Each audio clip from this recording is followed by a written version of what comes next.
Dennis Allen, Aaron Glenn, Byron Leftwich, Brian Flores, one of them might be your next New Orleans Saints head coach. Let's talk about each of their fits and give you everything that you need ahead of this weekend's championship games. We got all that and a little bit of lagniappe for you on today's episode of Locked On Saints.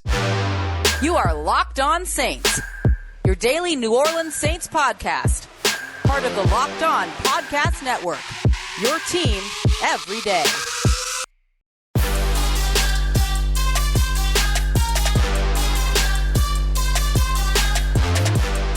What is good, Who Dat Nation and Who Dat family? Welcome into another episode of Locked On Saints, your daily podcast covering the New Orleans Saints, part of the Locked On Podcast Network, your team every day. Thanks as always for making Locked On Saints your first listen of the day every day. Don't forget we're free and available on all platforms, including on YouTube as well. And I'm your host, Ross Jackson, at Ross Jackson Nola on Twitter, coming at you from Mobile, Alabama, ahead of the HBCU Combine this weekend and the Senior Bowl next week. You can find all my work over at Canal Street Chronicles, Locked On NFL, and of course here every single Monday through Friday on Locked On Saints. I want to start off with the New Orleans Saints head coaching candidates that are most familiar, because familiarity is going to play a huge role in who the New Orleans Saints hire as their next head coach. It's either going to be their comfort with familiarity or their ability to be comfortable with what is unfamiliar. So let's start with the guys that check the first box, the familiarity box. Dennis Allen as well as Aaron Glenn. Dennis Allen, we broke everything down for you on the Thursday episode. Why he fits, his innovation, his ability as a developer, his ability as somebody that challenges players, that has a ton of energy, all of that. His scheme is the next piece of the conversation. It is a scheme that we know works in New Orleans, right? It's a lot of multiple defenses, multiple fronts, multiple defensive back allocations, multiple linebacker alignments. The New Orleans Saints do a lot of different things, and they're very aggressive, particularly on third down. That risk-reward analysis that Dennis Allen does so very well. His ability to be able to deploy players like C.J. Gardner-Johnson and P.J. Williams and Malcolm Jenkins last year as pass rushers, as well as guys in run defense, as well as guys in guys as pass rushers. They are able to do a ton on the defensive side because Dennis Allen has not only found a way to scheme that up, but also they have built a personnel around Dennis Allen's vision on the defensive side of the ball already. Now, what does he give you over on the offensive side? Not a lot, right? He's not an offensive head coach. He doesn't call offensive plays.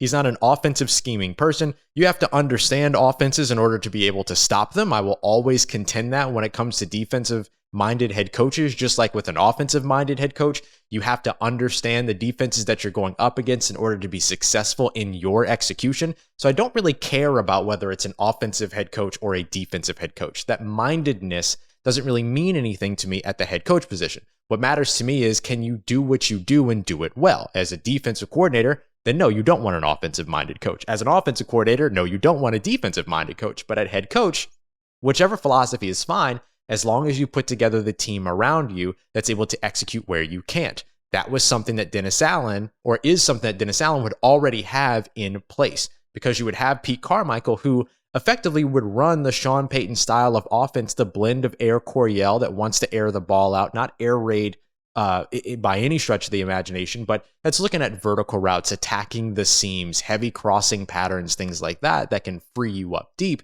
But then also that blend, or using that as it blends in with the West Coast offense that the Saints have predicated their existence on, right? Short, intermediate areas. So all of that, I think, would carry through. You would have a lot of consistency with the familiarity that comes with Dennis Allen.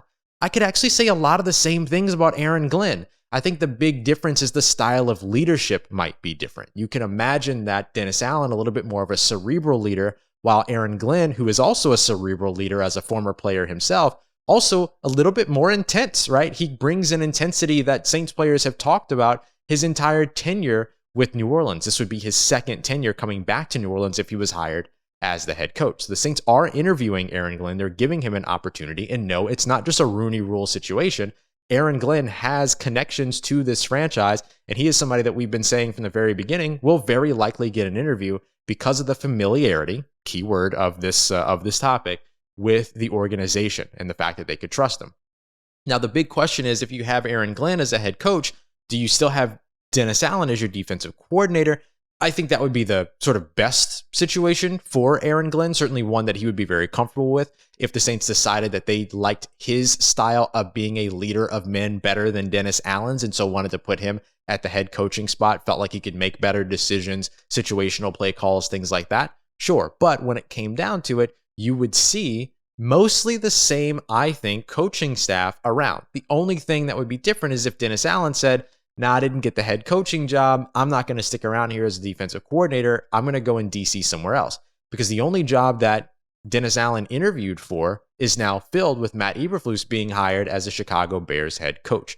So when it comes to what Aaron Glenn brings, he brings with him a secondary mindset, just like Dennis Allen. He brings with him a multiple defense, just like Dennis Allen. And he brings with him an aggressive third down approach, just like Dennis Allen. The only thing that you might find a little bit different when you look at Detroit's defense, aside from its personnel, which is what hampered it a lot, is maybe more zone coverage than New Orleans, even though New Orleans ran a considerable amount of zone coverage and has been adding that to their scheme over the past couple of years. So I think both Dennis Allen and Aaron Glenn offer you the familiarity that New Orleans may cherish as they look for their next head coach.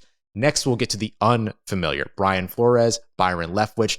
One of them might be a little bit too unfamiliar, and one of them might carry just enough familiarity. We'll talk about it, and we'll continue on to break down the New Orleans Saints coaching interviews as they stand right now as we continue on with today's episode of Locked On Saints. And as we break down New Orleans Saints head coaching candidates, I'm going to give you your candidate for best app ever created. It's Get Upside. It's the app that saves you money at the gas pump. Yeah, that's really the only selling point I needed too. I hear you. But let me tell you a little bit more.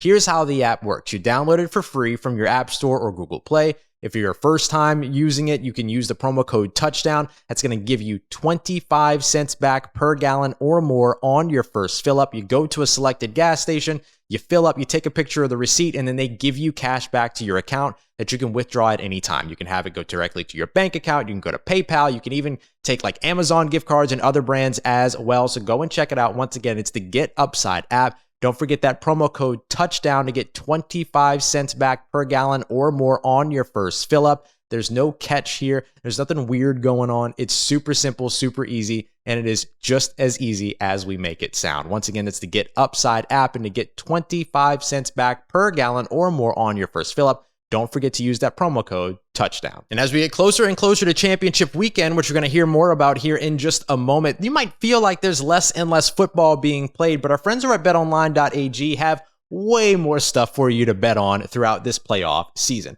So from scores to totals to performance props, there's a ton of different things that you can get in on with the number one spot for all things NFL betting in 2022. And with the new year, there's also a new and updated experience on the website and mobile app as well. And to help you out with getting into that experience, if you are a first-time customer at betonline.ag, I'm going to get you a 50% welcome bonus just by using the promo code LOCKEDON, LOCKEDON. It's going to give you a 50% welcome bonus on your first deposit. And it's not just football over at BetOnline. They've also got you covered when it comes to basketball, hockey, baseball, UFC, MMA. It is the best in the business, from sports to your favorite Vegas casino games. They even have those for you as well. It is the number one wagering destination. So head over there today, Bet Online, the fastest and easiest way for you to wager on all of your favorite sports and play to win the game. It's Bet Online, where the game starts.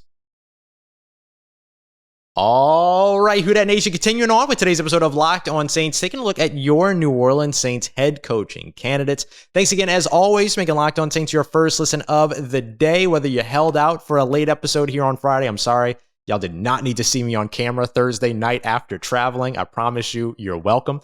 But I also want to tell you about something super exciting we have going on, which is Super Week, brought to you by Get Upside. There's no better place for you to get all the coverage that you need for the big game than the Locked On NFL podcast. Myself, Luke Braun, Bo Brock, we're all going to be there in Los Angeles at the Super Bowl all week covering the big game. So don't miss it. Go and check out the Locked On podcast, Locked On NFL podcast today, wherever you get your podcasts, and on YouTube as well. And don't forget, I'm a co-host there every Tuesday as well. So let's talk a little bit more about these candidates. We talked about the familiarity of Dennis Allen and Aaron Glenn. Now let's get to what's unfamiliar, the uncharted territory for the New Orleans Saints, because I do think that there is some benefit to going outside of the facility and conducting the search. I've said it from the very beginning. The New Orleans Saints owe it to themselves, their organization, their staffers, their players, and their fans to conduct the most sort of wide-reaching, widespread coaching staff coaching search that they can,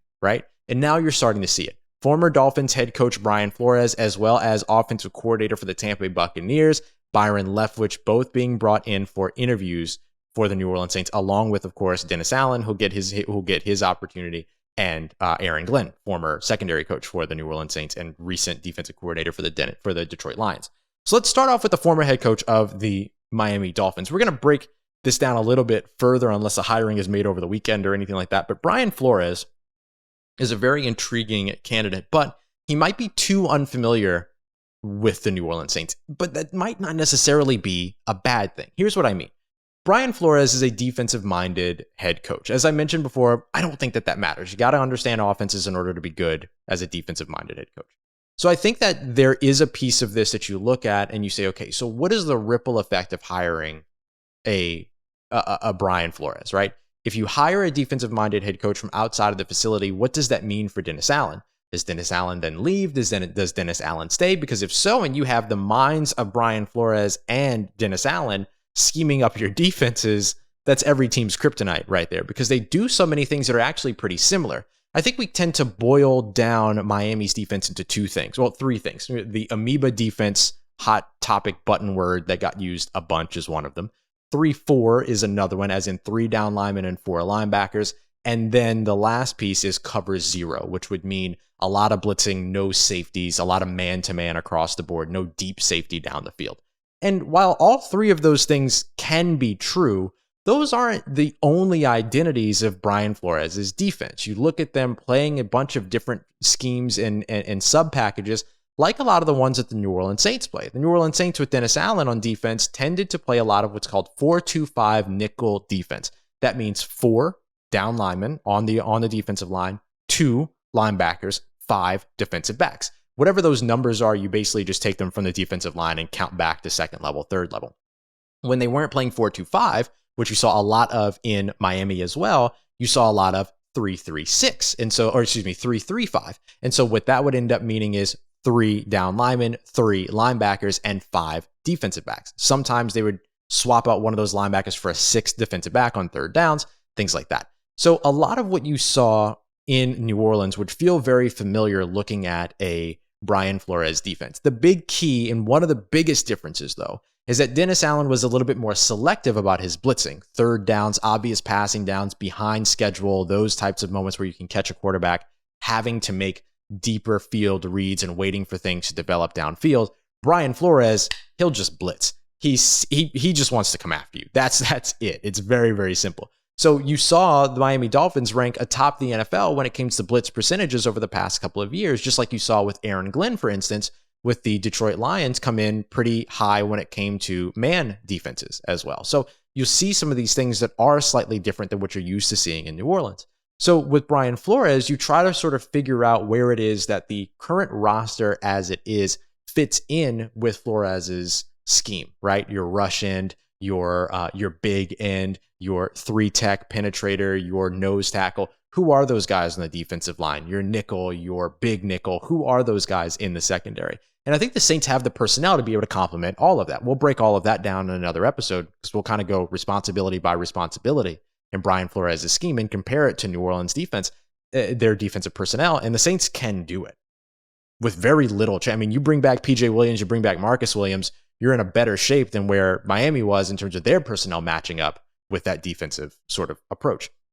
So I think that means that for New Orleans, you would probably bring in a Brian Flores if you hired him, but then you would have to find a way to get things rolling over on the offensive side. So either you're looking for an outside offensive coordinator because that's what Brian Flores would want, that might be the case, or you're sticking around with Pete Carmichael. However, my big thing here is, does Brian Flores want to work with Taysom Hill, or would he want another quarterback in the facility? And there are a lot of things that could hinder that, and there are a lot of different conversations that could take place in the interview process that would lead to Brian Flores not being hired based upon the fact that he would want a specific quarterback or a specific type of quarterback that the Saints just don't have the resources to go and get, or something like that. I'm not saying that they don't have the resources, but if the Saints felt that they didn't because of exactly what it is that Brian Flores wanted, that could be a sticking point. So that's where the unfamiliarity kind of really gets a hold of you. Similarly with Byron Leftwich, or not as similarly with Byron Leftwich, there is some familiarity there. Byron Leftwich was the offensive coordinator for Jameis Winston back in 2019. Yes, the 30 touchdown to 30 interception season, but also the 5,000 yard passing season and a very, very good set of schematics that ended up working for Jameis Winston. Now, is Byron Leftwich benefiting over the past couple of years by the fact that the greatest quarterback of all time, I'm using air quotes, Tom Brady, has been his signal caller, right? How much of it is Tom Brady? How much of it is Byron Leftwich? But either way, Byron Leftwich has built something special in Tampa when it comes to their offense, as long as he's not going against Dennis Allen. And, you can look at Byron Leftwich's performances against the Saints, and you could kind of feel pretty good if Byron Leftwich ended up in New Orleans, because it seems that the only thing that is kryptonite for Byron Leftwich is Dennis Allen, who would be busy being his defensive coordinator very likely in that case, because I imagine Byron Leftwich has a ton of respect for Dennis Allen, considering that he has gone up against him and failed several times in a row over the past few seasons. And so with that, I think Byron Leftwich would come in and want to maintain Dennis Allen. So all of a sudden you have the familiarity with Dennis Allen, you have the familiarity from across the conference, seeing your team twice over the last 3 seasons, and you potentially have the familiarity with Jameis Winston, giving Jameis Winston a reason to come back to New Orleans if that's the route that the Saints, Byron Leftwich, if he was hired as the head coach, and Pete Carmichael probably wanted to go. Now, anytime that you bring in a new head coach, you run the risk of having to replace the rest of your staff based upon what they want. There are situations where you bring in a head coach, they clean house, and then they bring in, other options and everything. And so there's the potential for any of that to happen when you talk about either of these two candidates, maybe even Aaron Glenn to an extent, but Aaron Glenn has such a foundational or organizational knowledge, organizational relationship that might not be the case. So those are some of the concerns that you might run into. Wherever the New Orleans Saints go, they're doing what they need to do. I love what they're doing. They're interviewing, they're getting outside of the facility, they're getting outside of the coaching tree, they're doing all that. So I love what we're seeing from the New Orleans Saints so far, and I don't expect these to be the only 4 interviews that they conduct. I'd be a little surprised. I think guys like Joe Lombardi, Eric Bieniemy, so on and so forth, could potentially still get some opportunities. Eric Bieniemy can't interview until basically after this week. He can interview during the week between the conference championship game and the Super Bowl. I would love to see Mike McDaniel get a phone call, right? Like, there are still a lot of coaches out there that could potentially get phone calls, but those are the first 4 that you're looking at. Dennis Allen, Brian Flores, Aaron Glenn, Byron Leftwich. We'll see if one of them ends up landing the gig. And coming up next, you're going to get a special look at our Locked On Now podcast. We're going to wrap up the show with the local experts from around the 4 teams still competing this weekend, giving you their keys to victory for this weekend's conference championship game. So if you're looking to put some money down on that, you're going to want to watch this. If you just love football, you're going to want to watch this.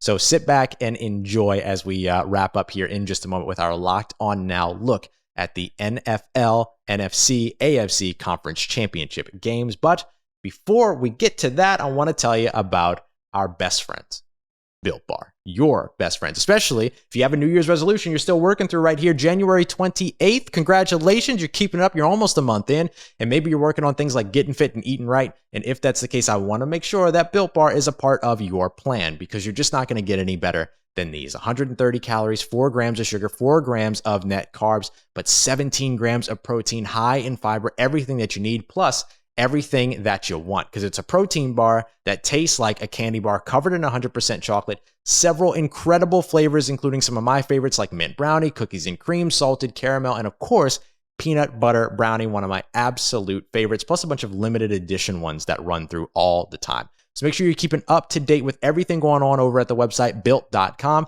And when you place your first order or your next order, it doesn't matter if it's your first or your next, they're going to give you 15% off no matter what by using the promo code LOCKED15, LOCKED15. That's going to get you 15% off with the promo code LOCKED15 at built.com.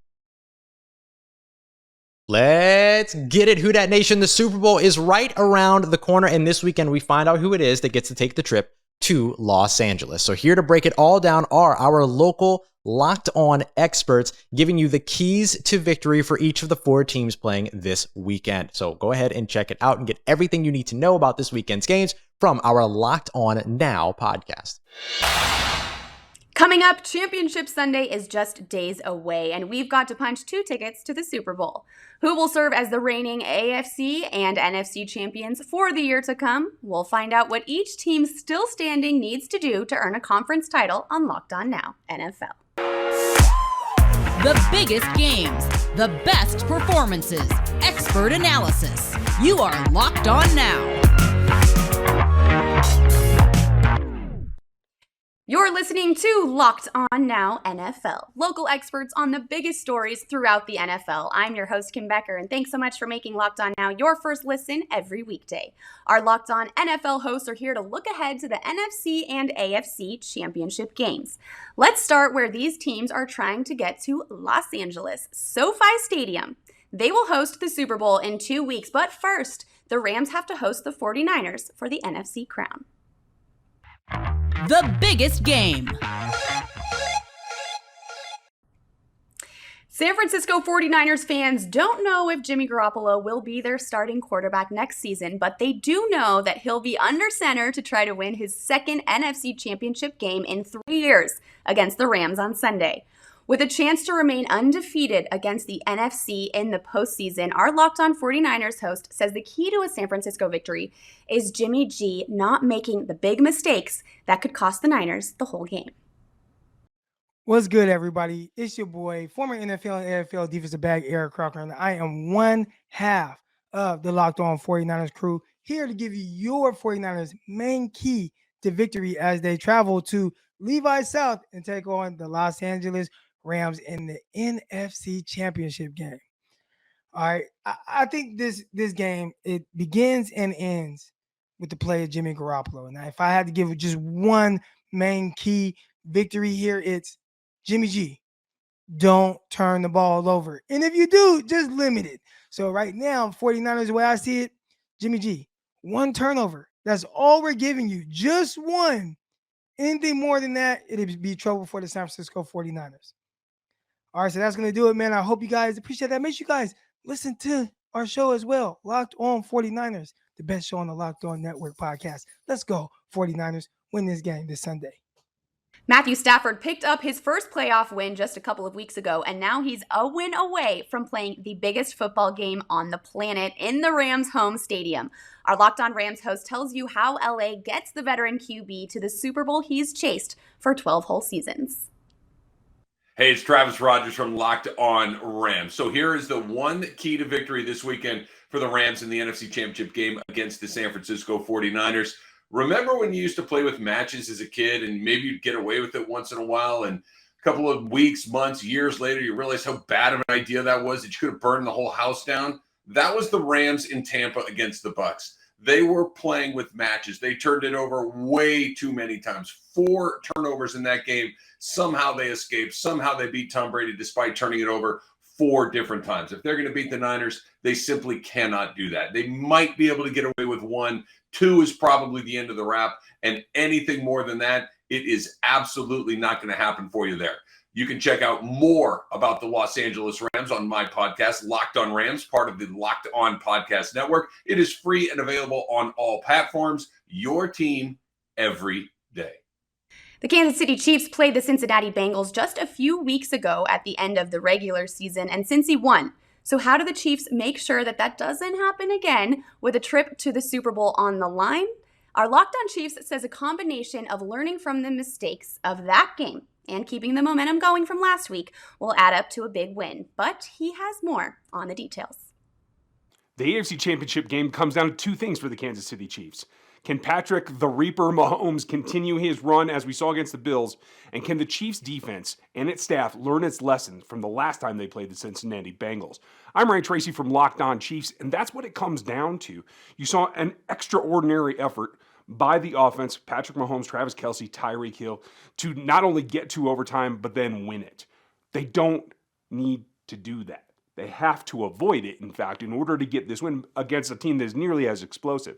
On the other side, you have to be careful if you're Steve Spagnuolo or anyone out there on the field on the defensive side of the ball to not overreact to what you saw the last time when Jamar Chase destroyed that secondary on a circus catch after circus catch.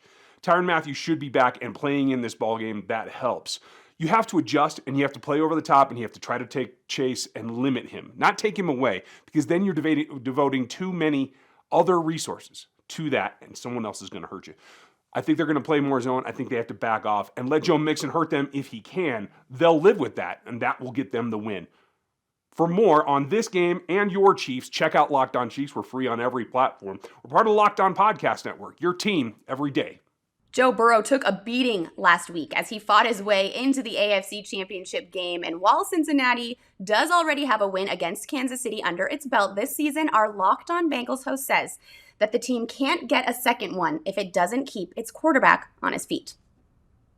Will the Bengals take down the Chiefs on Sunday in Kansas City and advance to the Super Bowl? Hi again, everyone. I'm James Rapine of the Locked On Bengals podcast, and that is the question going into this epic AFC Championship game between two teams that played each other this month. They played each other on January 2nd at Paul Brown Stadium. The Bengals came out victorious 34-31, overcoming three different 14-point deficits. I expect Sunday to be a different story. The Bengals can't fall behind against this Chiefs team by 2 scores and expect a rally on the road. But the number one key, protect Joe Burrow. Burrow was sacked 9 times last week against the Titans. He was hit 13 times. And yeah, the offense had 19 points. Well, 19 points isn't going to cut it against Patrick Mahomes. The magic number, 40. If they can somehow get to 40, you feel good about their chances. How do they do that? They keep Joe Burrow upright. If they do that, he can distribute the ball to all of his weapons, including Jamar Chase, T. Higgins, and Tyler Boyd. And the Bengals just might sneak in to the Super Bowl. For more, make sure you check out the free and the only daily Bengals podcast, Locked On Bengals, part of the Locked On Podcast Network. That's a wrap for us here. Thanks so much for making Locked On Now your first listen every day. For more on the National Football League and your team, make your second listen Locked On NFL and your team's Locked On podcast. I'm Kim Becker. This has been Locked On Now, Locked On your team every day. All right, family, if you want more from the Locked On Now podcast, you can find it wherever you get your podcasts or on the Locked On NFL, NHL, and NBA YouTube pages, the local experts that are covering the biggest stories in sports every single night. It's not national folks trying to give you 10 seconds of your team or anything like that. It is the local experts breaking it all down for you the way that only people in the market can. So go and check it out. Once again, it's the Locked On Now podcast, wherever you get your podcasts or on the Locked On NFL, NBA, and NHL YouTube pages. All right, y'all. Tomorrow is Saturday, which usually means that we don't have an episode, but we do have the HBCU Combine early in the morning. So in the afternoon, I'll try to drop an episode just kind of recapping and talking about some of the talent that we're watching, the athletics testing for some of these student athletes who are coming out of historically black colleges and universities that are looking to jumpstart their careers in the NFL. We're going to be looking at receivers while we're there. We're going to be paying attention to that. A couple of quarterbacks, some great trench players, some running backs, all of that. We have a ton of talent here in Mobile this weekend, so we'll be checking that out all throughout Saturday. I appreciate y'all, as always, making me your first listen of the day today. Don't forget, for your second listen, go and check out Locked On Bets. Win yourselves some money ahead of this NFL and NFC AFC Championship weekend with your boy Q and handicapping expert Lee Sterling. As always, I appreciate y'all for making me a part of your day. For everything you need around your New Orleans Saints in between these episodes, make sure you follow me on Twitter at Ross Jackson, NOLA. Hit me up. Let me know how the family's doing. Let me know how you're living. Let me know how you're momming them. And trust you, that nation. I'll holla at you.